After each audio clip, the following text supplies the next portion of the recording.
sa libro sa Foundation of Pentecostal Theology. So ang Pentecostal natukod na siya mga 1800 na no. So ingon sila nga we the reformers remove the apocrypha from the Bible. So ang ilahamang kong apocrypha sa inyo ha pastor, apil na ang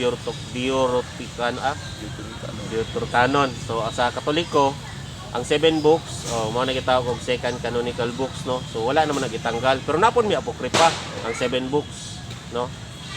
Para tong Book of Enoch kuno wala na giapil sa mga Katoliko. Ang naa sa mga Katoliko mao nang Deuterocanon. So mo ginagamit mo po na siya sa una na gyud no. Sa mga Hudiyo gyud kay grabe kita nagkuha sa Old Testament diba. So mo na mga kapit no. Mo na hinungdan nga gitanggal nila kay wala daw nahaom silang problema. Wala daw nahaom silang doktrina. Nakabutang dito sa ilang libro. We the reformers remove this from the Bible because they contain things which are inconsistent with our Protestant doctrine. So gitanggal nila kay wala nahaom silang doktrina, no? Wala nahaom sila ang prayer for the dead. Dos sa Macabeo 12:43 hanggang 55, tapos intercession of saints. So nana siya sa Sira 44 no na pasidunggi ninyo ng Dios sa pasidunggi ninyo ang kuan mga Diyos nun nga mga tao no kay tungod na nasangyaw mga malita. So magpa-intercession na nagpaampo ta para nang first miracle ni Mama Mary first miracle ni Jesus no, si Mama Mary ang nihangyo sa iyang anak nga nautda na tagbino sa kasal sa Kana. So mo tay first miracle no. May kuan gyud no mohangyo ta pinagi kang Mama Mary. So pray for us man gyud mi ana. So at least kasabot si pastor dito kay mananabtan din yung mama niya. Ya ikaw pastor sa consultant mo na pastor. Doon na kay gisibutan ganiha nga atong Protestante. Sorry kay dili mi mo adapt og Protestante kay wa ang Protestante man meaning mag-insupak.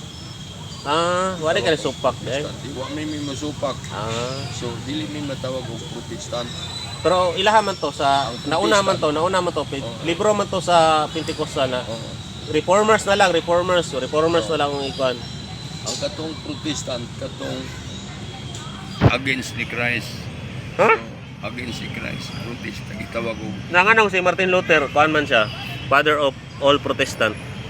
Dili man misakop ni Martin Luther. So kuan kay Martin Luther nagikan na sa Spare. Ya kami. Di ka mangyapon mo sa may ginikanan nimo. Asa ka gikan? Sa kuan kanang Bible man. Dili ko asa ka gikan? Katoliko. Gini ka Katoliko ra gyapon. Wala man may dili man ang Protestant di man siya motungha kung wala ang Katoliko, di ba? Di motungha lagi. Ning Protesta mi king hawa mi sa Katoliko pero wala may Protesta ni Christ. Ning Protesta mi sa grupo pero ni Christ wala may Protesta kay wa man mi musupak. Tara nagtukod mo. Awa po nagtukod nagrestro lahi man ang pagtukod kay kausaram na tukura ang restro kadaghan kay daghan kay murag 92 kasita na ang narestro karon 90,000 na ang Nganong ang Katoliko wala may restro niya kamo na kuan mo muna giangkon mo muna sa leader sa whole world na tibok nasod nga mao na ang first nga religion nga Christian. Kristo. Mao na siya ang manang walay kuan ang kuan walay tax ang Roman Catholic di para sa mga ilaha pastor nga mag-tax man sila kay sa una daw niadto daw sa Roma no niadto sa mga sa tupapa niadto dito ang mga magkubrador sa buwis ba nang utana nga nganong wala man mo nagabayad og buwis. So ato gi kuan ya siyempre ang Santo Papa tubag nga naman si Santo Papa nga ang Santo Papa nga wala baya ko kuan ani dili baya ako ang magtutukod kay ang pirma na katumangyo magtutukod pero mobalik siya diri aron paghukom sa mga buhi ug sa pangminatay. So mo tong kuan wala gyud sila na buhat kay ang mo pirma na para ni mo pastor kung magrehistro ka mo pirma mi pirma nimo kay nagparehistro man ka. So mo to si Kristo wa pa man ibalik kay sa pagtukod niya wala pa man ang sek. Wala pa.